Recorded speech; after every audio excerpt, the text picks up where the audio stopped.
In the world of Kenyan politics, certain stories capture the public's attention, not merely for their headlines, but for the raw humanity they reveal.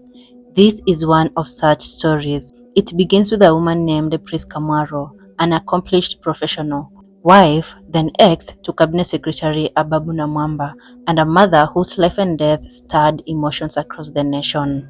On March 8, 2023, her body was discovered in her Nairobi home, just a day after celebrating her birthday. The news was sudden, shocking, and left unanswered questions. Priska Mwaro hailed from Port Victoria in Bunyala West Ward in Busia County in Western Kenya. Driven by ambition, she pursued higher education later in life, earning a Bachelor of Commerce in Human Resources from the University of Nairobi, studying between 2013 and 2015. Her academic achievement opened doors. In 2010, she began working as an administrator at KenGen, the Kenya Electricity Generating Company. She was known among colleagues for her dedication, and on social media, she regularly shared content related to her work at KenGen, showcasing her passion and pride. In 2015, Priska Mwaro married Ababu Namwamba, now Kenya's Cabinet Secretary for Sports, Arts, and the Creative Economy. The wedding attracted public attention, blending love and prominence as Namwamba served as MP for Budalangi. Extracts of their life together portrayed a modern political couple, supportive, present at events, and unified in image. From widely attended ceremonies to moments captured online, their union seemed strong and aspirational. Outside her public associations, Priska had her own accomplishments. After earning her university degree, she sustained a role at KenGen for over a decade. Her presence there was professional and steadfast. She was considered reliable, competent, and quietly successful. Her social media presence reflected pride in her work and identity. Sharing posts about KenGen and human resources matters, she was known to her own network as a thoughtful, engaged administrator. From her marriage with Ababu Namwamba, from 2015 to 2018, Priska bore 3 children, a family they raised until separation. Over time, their relationship frayed.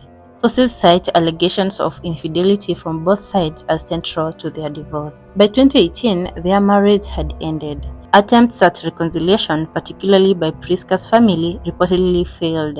Ababu had decided not to return to the marriage, even at the request of her brother Patrick Mwaro.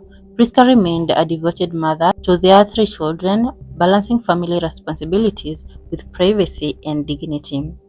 After separation, Priska continued her life in relative quiet. She celebrated birthday after birthday with friends and family. On March 7, 2023, she turned a year older, posting joyful messages and honoring the day with loved ones around her. But those close to her noted she had endured emotional challenges over several years. Friends said she had gone through a lot in the last 3 years. One referred poignantly to how she might have given up at the fight, suggesting an ongoing struggle behind her composed presence. On Wednesday, March 8, 2023, tragedy struck. Priska Mwaro was found dead in her Nairobi home. Her body was taken to MP Shah Hospital morgue as family searched for answers. The cause of her death was not made public. Medical examinations were pending.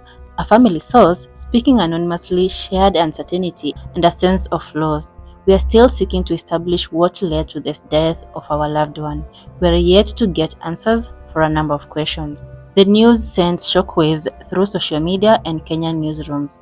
The next day, journalists, sympathizers, and onlookers expressed sorrow, condolence, and empathy across platforms.